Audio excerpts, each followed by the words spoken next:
Saudara-saudari yang terkasih, Roh Kudus yang dianugerahkan kepada gereja dan perayaan kehadiran Roh Kudus itu pada hari raya Pentakosta sekaligus menjadi saat di mana gereja dilahirkan.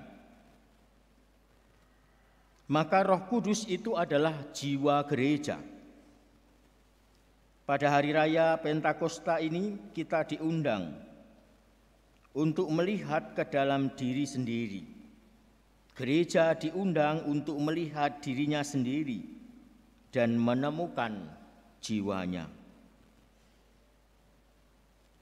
Tanpa Roh Kudus, Tuhan itu jauh. Kristus hanyalah menjadi tokoh sejarah. Injil hanyalah kumpulan dari huruf-huruf mati. Gereja hanya merupakan sebuah organisasi. Otoritas akan sekedar menjadi dominasi. Karya misi sekedar menjadi bentuk propaganda.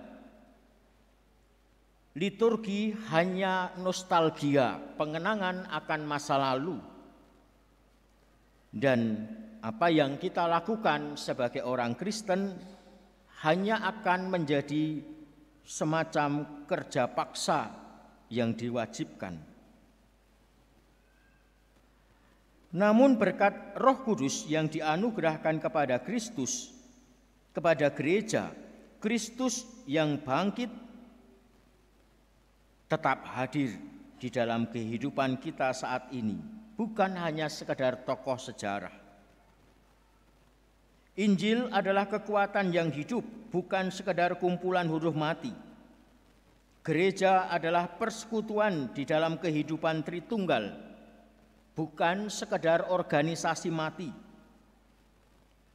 Otoritas adalah pelayanan yang membebaskan orang, bukan untuk mendominasi orang. Karya misi adalah Pentakosta, kelahiran baru di dalam Roh. Liturgi bukan hanya menjadi kenangan akan masa lalu, tetapi juga menjadi perayaan antisipasi. Perayaan untuk mempersiapkan masa depan. Dan karya-karya kita sebagai orang Kristen mendapatkan makna, bukan hanya sekedar menjadi pekerjaan manusia, tetapi itu adalah karya yang diilahikan. Karena Roh Kudus adalah jiwa di dalam gereja, maka Roh itu seringkali bekerja tanpa terlihat, tanpa dinyatakan. Kita pernah mendengar di dalam bacaan di dalam Injil, bukan mereka yang berseru kepadaku Tuhan, Tuhan yang akan masuk ke dalam kerajaan surga.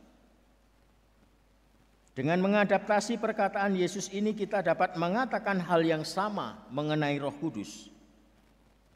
Bukan mereka yang berseru Roh Kudus yang akan masuk ke dalam kerajaan surga, melainkan mereka semua yang hidup di dalam Roh Kudus. Gambaran tradisional tentang Roh Kudus seringkali dilambangkan dengan beberapa hal.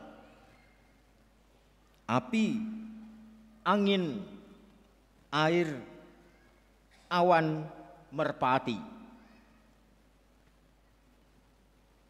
Mengapa gambaran-gambaran aneh seperti itu yang muncul? Semua gambaran itu kecuali lambang burung merpati memiliki batasan yang tidak pasti atau bahkan tidak memiliki batasan. Air tidak ada batasannya, angin tidak ada batasannya, api dan awan sama demikian juga. Ini menjadi pengingat bagi kita bahwa kita seharusnya tidak berani membatasi aktivitas karya Roh pada beberapa hal yang dapat kita pahami saja. Lambang-lambang itu mengingatkan kita bahwa roh berkarya, bahkan melampaui apa yang dapat kita terima melalui kemampuan akal kita. Roh Kudus hidup di dalam diri kita, tetapi tidak lalu menjadi terbatas di dalam diri kita. Roh Kudus adalah Tuhan. Alih-alih berkurang di dalam diri kita, Ia justru mengangkat kita sepenuhnya ke dalam realitas ilahi. Setiap jiwa pada dasarnya memiliki kapasitas untuk melampaui diri. Semua makhluk yang berjiwa memiliki kemampuan untuk bisa melebihi apa yang ada di dalam dirinya secara fisik. Sebaliknya, apa yang kita sebut sebagai benda-benda mati, benda-benda yang tidak berjiwa, benda-benda itu dibatasi sepenuhnya pada diri mereka sendiri. Mimbar ini, ya, sekedar realitasnya mimbar ini tidak akan pernah menjadi realitas lain kecuali nanti diubah menjadi sesuatu yang berbeda. Meja, kursi, dan semua hal benda mati terbatas pada itu saja, pada apa yang fisik. Tetapi makhluk-makhluk yang berjiwa memiliki kemampuan untuk melampaui diri. Setiap jiwa adalah kemampuan untuk perluasan, bukan penyempitan.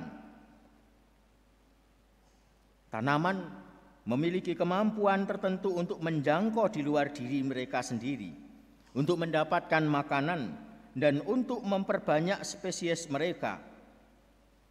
Hewan bahkan memiliki kemampuan melebihi tanaman. Ia bisa berpindah tempat untuk bisa memperbanyak dirinya. Demikian juga kita manusia. Karena kita memiliki jiwa, maka sama seperti makhluk-makhluk yang lain, kita memiliki kemampuan untuk melampaui diri kita. Tetapi yang berbeda, kepada kita manusia dianugerahi Roh Kudus, jiwa gereja, di mana karena anugerah itu manusia mampu menjangkau jauh melampaui diri sendiri dan menyentuh kedalaman segala sesuatu.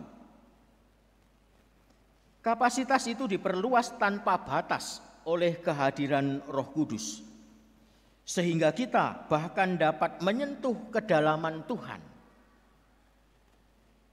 Rasul Paulus pernah berkata, Roh menyelidiki segala sesuatu, bahkan hal-hal yang tersembunyi dalam diri Allah. Siapakah yang tahu apa yang terdapat di dalam diri manusia selain roh manusia sendiri atau jiwa manusia? Demikian pula tidak ada orang yang tahu apa yang terdapat di dalam diri Allah selain roh Allah sendiri.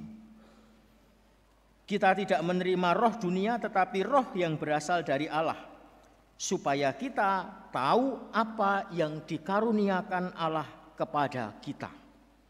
Inilah yang membedakan kita dengan makhluk-makhluk yang lain.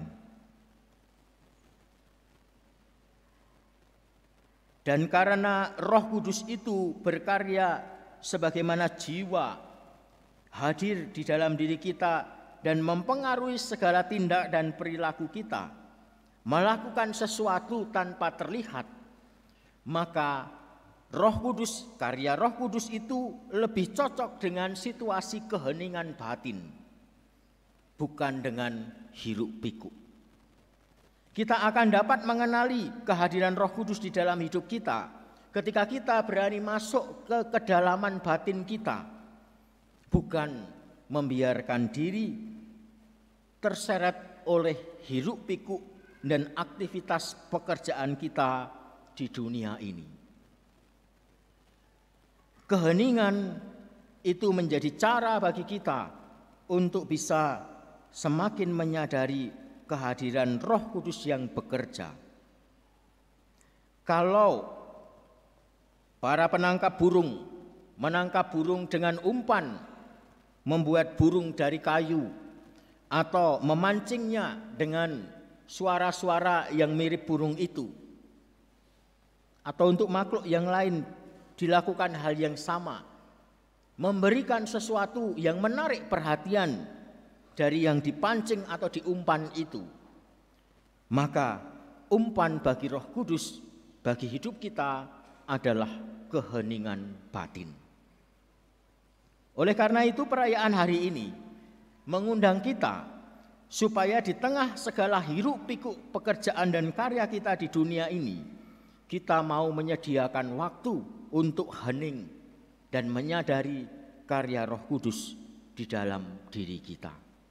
Semoga dengan itu kita makin dapat menyadari juga bahwa hidup kita itu digerakkan bukan semata-mata oleh dorongan-dorongan naluri dan manusiawi di dalam diri kita, tetapi ada Roh Kudus yang dianugerahkan oleh Tuhan dan menjadikan manusia mampu melampaui dirinya mendekati Allah. Mari kita hening sejenak.